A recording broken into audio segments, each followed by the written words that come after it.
Bienvenidos a nuestro cuarto estudio de la serie El mensaje de los tres ángeles. En el tema anterior estudiamos sobre lo que significa temer a Dios y nos dimos cuenta que va sumamente ligado a la obediencia. En esta ocasión estudiaremos el segundo imperativo que exige el Evangelio eterno, el cual es darle gloria. Pero antes de leer la Biblia, como siempre lo hacemos, queremos orar. Cariñoso Dios que estás en los cielos, gracias porque permites que podamos reunirnos una vez más para estudiar tu santa palabra. Rogamos la dirección de tu Espíritu Santo para que nos guíe, nos ilumine, nos permita comprender tu palabra y podamos ponerla en práctica también. Oramos por aquellas personas que están escuchando estos audios, que sea de bendición para ellos y sus familias. En el nombre de Jesús. Amén. Apocalipsis capítulo 14, versículos 6 y 7. Vi volar por en medio del cielo a otro ángel que tenía el Evangelio eterno para predicarlo a los moradores de la tierra, a toda nación, tribu, lengua y pueblo, diciendo a gran voz: Temed a Dios y dadle gloria, porque la hora de su juicio ha llegado, y adorad a aquel que hizo el cielo y la tierra, el mar y las fuentes de las aguas. Para poder darle gloria a Dios en cumplimiento del mandato, debemos responder dos preguntas. ¿Qué es la gloria de Dios? ¿Y cómo podemos darle gloria? Cuando Dios le dijo a Moisés que subiera al monte Sinaí para darle las tablas de los 10 mandamientos, dice la Biblia que la gloria de Dios se manifestó allí. Lo leemos en Éxodo capítulo 24, versículos 15 al 17. Entonces Moisés subió al monte, y una nube cubrió el monte, y la gloria de Jehová reposó sobre el monte Sinaí, y la nube lo cubrió por 6 días. Y al séptimo día llamó a Moisés de en medio de la nube, y la apariencia de la gloria de Jehová era como fuego abrasador en la cumbre del monte a los ojos de los hijos de Israel. Estando Moisés con el Señor durante todo ese tiempo en el monte, él le hizo un pedido a Dios. Lo encontramos en Éxodo capítulo 33, versículo 18. Él entonces dijo: Te ruego que me muestres tu gloria. En el siguiente versículo, el 19, tenemos la respuesta de Dios. Y le respondió: Yo haré pasar todo mi bien delante de tu rostro, y proclamaré el nombre de Jehová delante de ti. Y tendré misericordia del que tendré misericordia, y seré clemente para con el que seré clemente. Más adelante, en Éxodo capítulo 34, versículos 5 y 7, leemos lo siguiente. Y Jehová descendió en la nube, y estuvo allí con él proclamando el nombre de Jehová. Y pasando Jehová por delante de él, proclamó: Jehová, Jehová, fuerte, misericordioso y piadoso, tardo para la ira, y grande en misericordia y verdad, que guarda misericordia a millares, que perdona la iniquidad, la rebelión y el pecado, y que de ningún modo tendrá por inocente al malvado, que visita la iniquidad de los padres sobre los hijos, y sobre los hijos de los hijos, hasta la tercera y cuarta generación. ¿Qué tenemos en estos 3 textos que acabamos de leer? Moisés le hace un pedido al Señor y le dice: Quiero que me muestres tu gloria. En respuesta a ese pedido, el Señor le dice en el siguiente texto que Él va a hacer pasar todo su bien delante de Moisés y va a proclamar su nombre. Y en el tercer texto, cuando Dios proclama su nombre, lo que le muestra a Moisés es su carácter. Jehová, Jehová, fuerte, misericordioso, piadoso y tardo para la ira. Vemos aquí que entonces, en respuesta al pedido de Moisés, Dios le muestra su nombre, En otras palabras, le muestra su carácter. Porque en la Biblia nombre va muy asociado con lo que es el carácter. Ahora, Moisés pasa 40 días y 40 noches delante de Dios. Y hay algo que ocurre en su persona de lo cual él no se da cuenta. Lo leemos en Éxodo capítulo 34, versículos 29 y 30. Y aconteció que descendiendo Moisés del monte Sinaí, con las 2 tablas del testimonio en su mano, al descender del monte, no sabía Moisés que la piel de su rostro resplandecía después que hubo hablado con Dios. Y Aarón y todos los hijos de Israel miraron a Moisés, y he aquí la piel de su rostro era resplandeciente, y tuvieron miedo de acercarse a él. Lo que había sucedido con Moisés era que su rostro brilló porque había contemplado la gloria de Dios. Y es que dice Éxodo capítulo 33, versículo 11, y hablaba Jehová a Moisés cara a cara, como habla cualquiera a su compañero. El hecho de que Moisés pasó tanto tiempo con el Señor ahí en el monte hizo que la gloria de Dios se traspasara a Moisés. En Números capítulo 12, versículo 3, tenemos una cualidad que resalta de Moisés.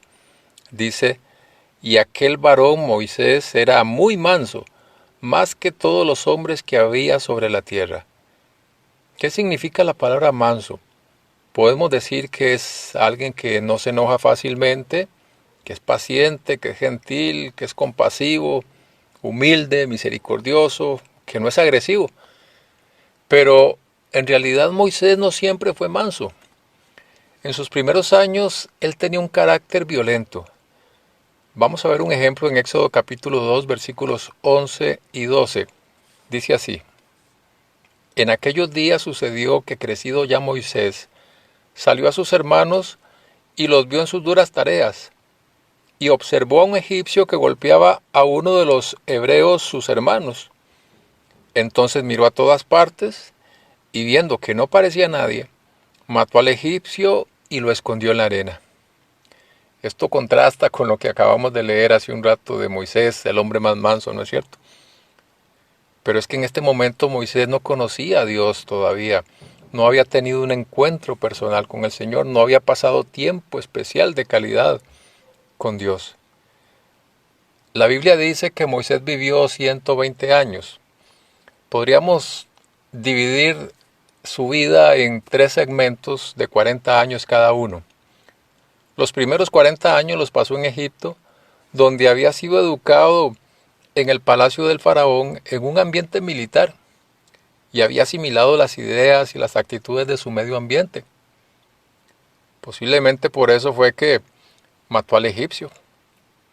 En el segundo segmento de 40 años, este lo pasó en el desierto, pastoreando las ovejas de su suegro Jetro en Madián. Recordemos que por haber matado al egipcio, Moisés tuvo que huir de Egipto. Y sus últimos 40 años los pasó esta vez pastoreando las ovejas de Jehová en el desierto, el pueblo de Israel. Y a pesar de que esas ovejas eran rebeldes, Moisés nunca perdió el control propio y aún más estuvo dispuesto de dar su vida para salvar a su pueblo.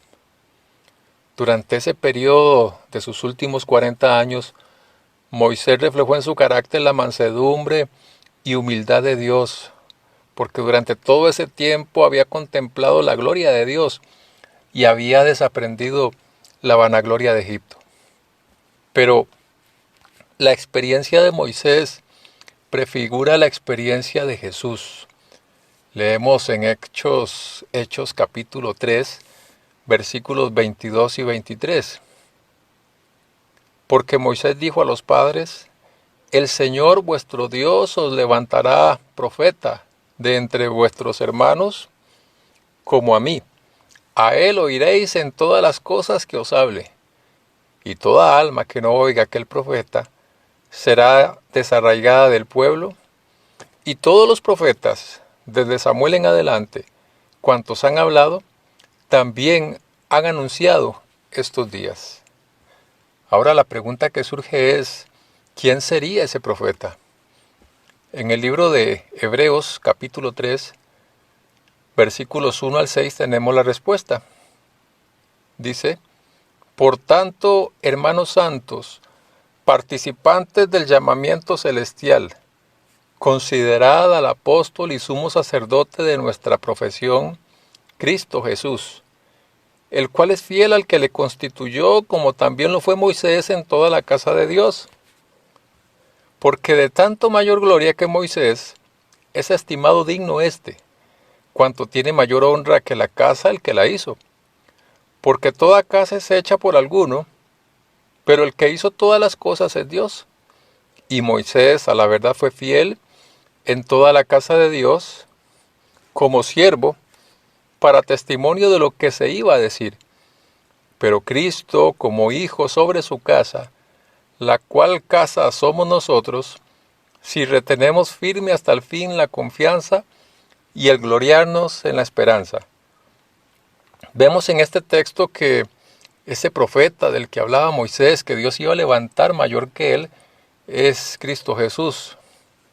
Y es que en el tiempo en que nació Jesús, Satanás se había encargado de presentar el carácter de Dios de una forma contraria a la realidad. Y Jesús vino a este mundo a enseñar cómo era el verdadero carácter de Dios. Leemos en San Juan capítulo 1, versículo 14, y aquel verbo fue hecho carne y habitó entre nosotros, y vimos su gloria, gloria como del unigénito del Padre, lleno de gracia y de verdad. Dice, y vimos su gloria. Es que el Señor Jesús vino a mostrar la gloria del Padre. Y solo uno que está en el seno del Padre puede revelar a su Padre en toda su gloria. Por eso el versículo 18 dice, a Dios nadie le vio jamás. El unigénito Hijo, que está en el seno del Padre, Él le ha dado a conocer. Un detalle importante en la vida de Jesús, en todo su ministerio, es que Él nunca buscó su propia gloria. Siempre obró para reflejar y atraer la atención a la gloria de su Padre. Leámoslo en San Juan capítulo 7, versículo 18, donde el Señor dice, el que habla por su propia cuenta, su propia gloria busca. Pero el que busca la gloria del que le envió, este es verdadero y no hay en él injusticia. Ahora, para poder cumplir Jesús con su misión, Él tuvo que pasar tiempo con su Padre en comunión en el monte, así como lo pasó con Moisés. Dice Mateo capítulo 14, versículo 23, despedida la multitud, subió al monte a orar aparte, y cuando llegó la noche, estaba allí solo. Por otra parte, en Marcos capítulo 1, versículo 35 nos dice, levantándose muy de mañana, siendo aún muy oscuro, salió y se fue a un lugar desierto, y allí oraba. No había otra forma para el Señor Jesús de mostrar la gloria de su Padre, de revelar el verdadero carácter de su Padre, que pasando tiempo especial con Él. Y es que la gloria del Padre se reflejaba en el rostro de Jesús. Dice el apóstol Pablo en 2 Corintios capítulo 4, versículo 6, porque Dios, que mandó que de las tinieblas resplandeciese la luz, es el que resplandeció en nuestros corazones para iluminación del conocimiento de la gloria de Dios en la faz de Jesucristo. En algún momento del ministerio de Jesús, uno de sus discípulos le hizo la siguiente petición. La encontramos en San Juan capítulo 14, versículos 8 al 10. Felipe le dijo, Señor, muéstranos al Padre y nos basta. Jesús le dijo, ¿tanto tiempo hace que estoy con vosotros y no me has conocido, Felipe? El que me ha visto a mí ha visto al Padre. ¿Cómo pues dices tú, muéstranos al Padre? ¿No crees que yo soy en el Padre y el Padre en mí? Las palabras que yo os hablo, no las hablo por mi propia cuenta, sino que el Padre que mora en mí, Él hace las obras. Jesús le responde a Felipe, el que me ha visto a mí, ha visto al Padre. ¿Por qué? Porque la razón de ser de Jesús, su ministerio en esta tierra, estuvo siempre enfocado en mostrar al Padre. Ver a Jesús era ver al Padre. El pueblo judío de la época de Cristo enseñaba que Dios castigaba con la enfermedad a los pecadores. Pero Jesús, al sanar a los enfermos, reveló que Dios no quería que la gente estuviera enferma, sino más bien que estuviera sana. Lo que indujo a los judíos a rechazar la obra del Salvador era la más alta evidencia de su carácter divino. El mayor significado de sus milagros se ve en el hecho de que eran para bendición de la humanidad. La más alta evidencia de que Él provenía de Dios estriba en que su vida revelaba el carácter de Dios. Vamos a analizar algunos de los milagros que hizo el Señor Jesús en su ministerio. A manera de ejemplo veremos el primero cuando Él convirtió el agua en vino. San Juan capítulo 2 versículo 11 dice: Este principio de señales hizo Jesús en Caná de Galilea y manifestó su gloria y sus discípulos creyeron en Él. En otra ocasión, cuando Jesús resucitó a Lázaro, también reveló la gloria de Dios. Leemos San Juan capítulo 11 versículos 4, 39 y 40. Oyéndolo Jesús dijo: Esta enfermedad no es para muerte, sino para la gloria de Dios, para que el Hijo de Dios sea glorificado por ella. Dijo Jesús: Quitad la piedra. Marta, la hermana del que había muerto, le dijo: Señor, quiere ya, porque es de 4 días. Jesús le dijo: ¿No te he dicho que si crees verás la gloria de Dios? Y es que Jesús sanó a los enfermos porque Dios estaba con él. Lo leemos en Hechos capítulo 10, versículo 38. Cómo Dios ungió con el Espíritu Santo y con poder a Jesús de Nazaret, y cómo éste anduvo haciendo bienes y sanando a todos los oprimidos por el diablo, porque Dios estaba con él. Cuando Jesús revelaba la gloria de Dios sanando a los enfermos, la gente glorificaba a Dios. Tenemos el caso de una mujer que no podía enderezarse durante 18 años. Lucas capítulo 13, versículo 13. Y puso las manos sobre ella, y ella se enderezó luego y glorificaba a Dios. En otra ocasión también, cuando el Señor sanó a 10 leprosos, recordamos que solamente uno de ellos se devolvió a darle las gracias a Dios. Pero veamos lo que él hizo. Lucas capítulo 17, versículo 15. Entonces uno de ellos, viendo que había sido sanado, volvió glorificando a Dios a gran voz. Otro de los milagros de Jesús fue cuando le dio la vista a un ciego. Lo leemos en Lucas 18:43. Hablando del ciego dice: y luego vio, y le seguía glorificando a Dios. Y todo el pueblo, cuando vio aquello, dio alabanza a Dios. Qué cosa más linda. El ciego, ahora que veía, glorificó a Dios, y el pueblo tributó alabanza a Dios también. En otra ocasión, cuando Jesús resucitó al hijo de la viuda de Naín, pasó algo similar. Lucas capítulo 7, versículo 16. Dice ahí: y todos tuvieron miedo y glorificaban a Dios diciendo: un gran profeta se ha levantado entre nosotros, y Dios ha visitado a su pueblo. Aquí se utiliza la palabra miedo. Hay otras versiones que dicen temor. Este temor es como el que analizamos en el audio número 3, es un temor reverente, es un temor de darse cuenta delante de quién estaban por lo que había sido hecho. Y así podríamos seguir viendo muchos milagros del Señor, pero sin duda alguna la muerte de Jesús por la raza humana, por nosotros los pecadores, fue la mayor manifestación de su gloria. Leemos San Juan capítulo 12, versículos 23 y 24, donde el Señor anuncia su muerte unos días antes de que esta ocurriera. Jesús les respondió diciendo: ha llegado la hora para que el Hijo del Hombre sea glorificado. de cierto os digo, que si el grano de trigo no cae en la tierra y muere, queda solo.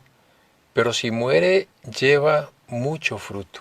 Y es que sí dio mucho fruto la muerte del Señor Jesús.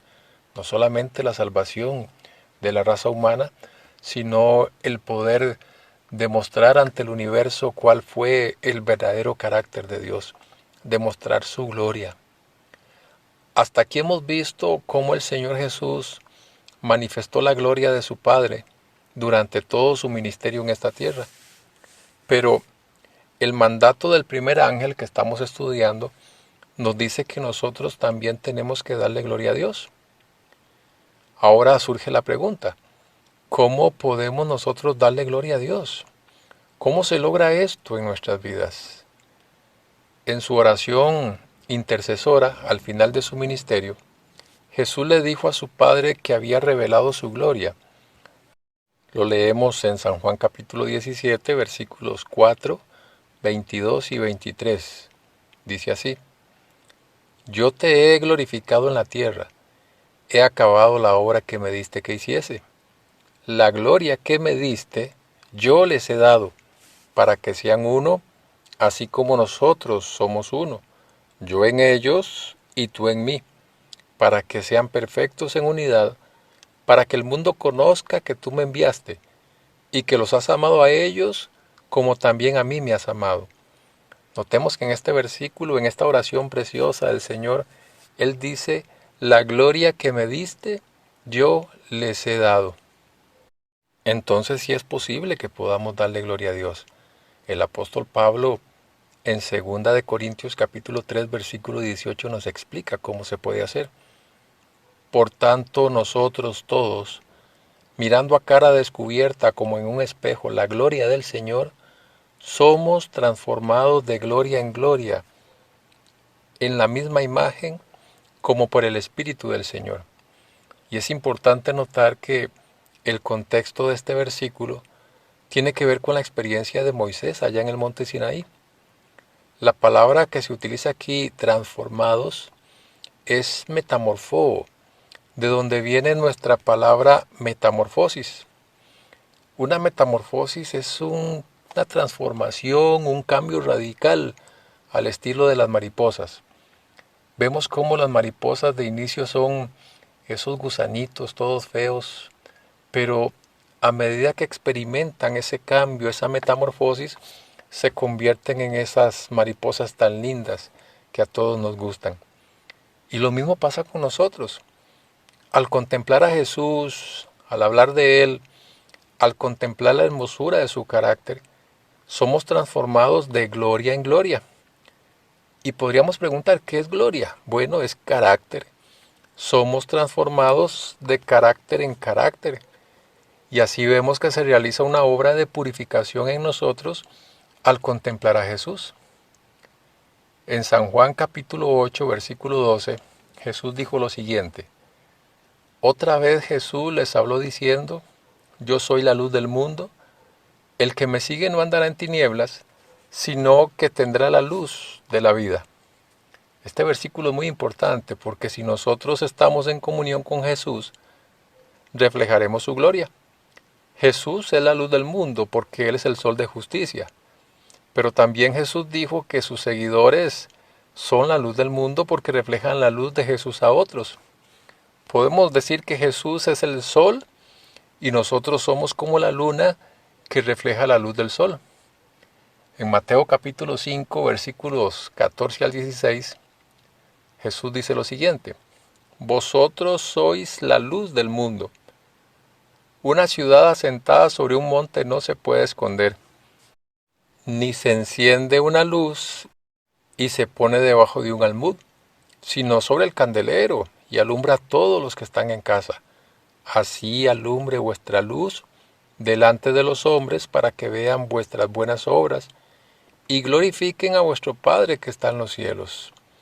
Jesús es la luz del mundo, pero nosotros también, al contemplarlo a Él, al pasar tiempo con Él, somos luz para este mundo. En la Biblia se utiliza la palabra gentiles para referirse a las personas que no conocen a Dios o que no son parte del pueblo de Dios. el apóstol Pedro, en Primera de Pedro capítulo 2 versículos 11 y 12, nos dice lo siguiente: Amados, yo os ruego como a extranjeros y peregrinos, que os abstengáis de los deseos carnales que batallan contra el alma, manteniendo buena vuestra manera de vivir entre los gentiles, para que en lo que murmuran de vosotros como de malhechores, glorifiquen a Dios en el día de la visitación, al considerar vuestras buenas obras. Y es que el apóstol Pedro nos dice acá que nosotros, que somos seguidores de Jesús, que somos extranjeros y peregrinos en este mundo, debemos mantenernos alejados de los deseos carnales, debemos mantenernos alejados de los deseos pecaminosos. ¿Para qué? Para que las personas que no conocen de Dios, al ver nuestras buenas obras, al ver la manera en que nos comportamos para gloria de Dios, pues entonces glorifiquen a Dios también. Y es que la Biblia dice que nosotros glorificamos a Dios cuando nuestras vidas llevan mucho fruto. San Juan capítulo 15, versículo 8. En esto es glorificado mi Padre, en que llevéis mucho fruto, y seáis así mis discípulos. Ahora, ¿qué es este fruto que Dios desea que nosotros llevemos? Gálatas capítulo 5, versículos 22 y 23, el apóstol Pablo lo explica. Mas el fruto del Espíritu es amor, gozo, paz, paciencia, benignidad, bondad, fe, mansedumbre, dominio propio. Contra tales cosas no hay ley. El fruto entonces representa las cualidades de un carácter bello, de un carácter de una persona que ha estado en comunión con Dios. Y es que necesitamos darle gloria a Dios en todo, en cada una de las etapas de nuestra vida. Por ejemplo, el apóstol Pedro glorificó a Dios con su muerte. En San Juan capítulo 21, versículos 18 al 19, cuando el Señor le muestra a Pedro la manera en que él va a morir, dice lo siguiente: de cierto te digo, cuando eras más joven te ceñías e ibas a donde querías, mas cuando ya seas viejo extenderás tus manos y te ceñirá otro y te llevará donde no quieras. Esto dijo, dando a entender con qué muerte había de glorificar a Dios. Y dicho esto añadió, sígueme. Definitivamente nosotros debemos de darle gloria a Dios en todo lo que hacemos. Pero cuando oímos o vemos violencia, sexo, lenguaje profano, deshonestidad, mentiras, infidelidad, entonces somos transformados a imagen de esas cosas. Porque físicamente estamos compuestos de lo que comemos por la boca. Espiritualmente estamos compuestos de lo que comemos por nuestros ojos, por nuestros oídos, por todos nuestros sentidos. Nuestra salud física, por ejemplo, afecta nuestra capacidad de darle gloria a Dios. Dice un refrán, cuerpo sano, mente sana. Y es que el propósito de Dios es que nosotros podamos tener una mente clara para estar en comunión con Él. El apóstol Pablo en 1 Corintios capítulo 6 versículos 19 y 20 dice, ¿o ignoráis que vuestro cuerpo es templo del Espíritu Santo, el cual está en vosotros, el cual tenéis de Dios y que no sois vuestros? Porque habéis sido comprados por precio. Glorificad pues a Dios en vuestro cuerpo y en vuestro espíritu, los cuales son de Dios. Nuestro cuerpo es templo del Espíritu Santo. Hemos sido comprados por precio, por la sangre preciosa de Cristo Jesús. Y el mismo apóstol Pablo, en 1 Corintios capítulo 10, versículo 31, dice lo siguiente: si pues coméis o bebéis o hacéis otra cosa, hacedlo todo para gloria de Dios. Por eso la Biblia ha dejado pautas claras para cada uno de nosotros en lo que debemos comer y lo que no debemos comer, porque nuestro cuerpo es templo del Espíritu Santo y lo que comamos debe ser para gloria de Dios también. El mismo apóstol Pablo en Romanos capítulo 12, versículos 1 y 2 dice, así que, hermanos, os ruego por la misericordia de Dios que presentéis vuestros cuerpos en sacrificio vivo, santo, agradable a Dios, que es vuestro culto racional. No os conforméis a este siglo, sino transformaos por medio de la renovación de vuestro entendimiento, para que comprobéis cuál sea la buena voluntad de Dios, agradable y perfecta. Aquí nos está aconsejando el apóstol que presentemos nuestros cuerpos a Dios en sacrificio vivo. Eso es un culto racional el que tenemos que darle a Dios. ¿Por qué? Porque al hacerlo, pues entonces vamos a poder ser transformados por la renovación de nuestro entendimiento y de esa forma comprobar cuál es la buena voluntad de Dios. Y siempre nos daremos cuenta que esa voluntad es agradable y perfecta. Y es que nuestros hábitos físicos afectan el cerebro. Y lo que afecta al cerebro afecta también nuestra capacidad de tener comunión con Dios. Porque la mente es el único medio por el cual Dios puede comunicarse con nosotros. El cuerpo es el único medio por el cual la mente y el alma se desarrollan para la edificación del carácter. De ahí que Satanás, el enemigo de las almas, encamine sus tentaciones al debilitamiento y a la degradación de las facultades físicas. Hay algunos hábitos físicos que impactan nuestra capacidad de discernir claramente la voluntad de Dios y deberíamos evitarlos. Por ejemplo, el alcohol, el café, el tabaco, las drogas, los alimentos inmundos, la falta de ejercicio, el no dormir bien, el comer en exceso, el no hidratarnos correctamente, el trabajar de más, etcétera, etcétera.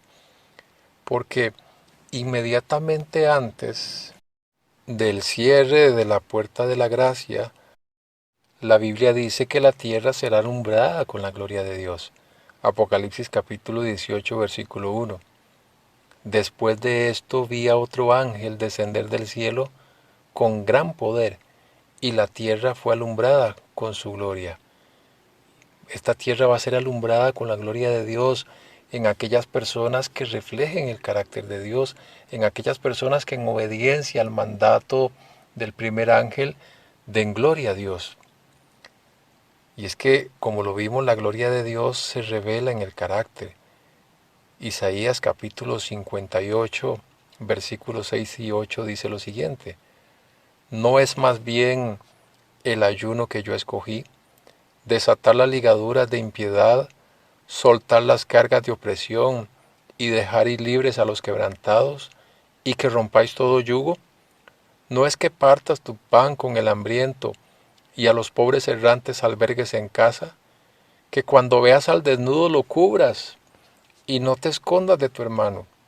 Entonces nacerá tu luz como el alba, y tu salvación se dejará ver pronto, e irá tu justicia delante de ti, y la gloria de Jehová será tu retaguardia. El mundo está envuelto por las tinieblas de la falsa concepción de Dios. Los hombres están perdiendo el conocimiento de su carácter, el cual ha sido mal entendido y mal interpretado. Y en este tiempo ha de proclamarse un mensaje de Dios, un mensaje que ilumine con su influencia, salve con su poder. Su carácter ha de ser dado a conocer. Sobre las tinieblas del mundo ha de resplandecer la luz de Dios, la luz de su gloria, de su bondad, de su misericordia y de su verdad.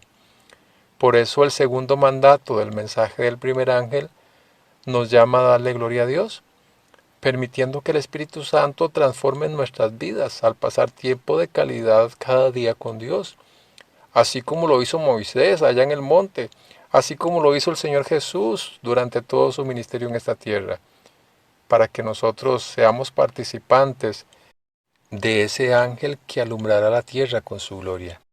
Que el Señor siga bendiciéndonos y seguiremos estudiando un poco más acerca de estos mensajes tan importantes para cada uno de nosotros. Bendiciones.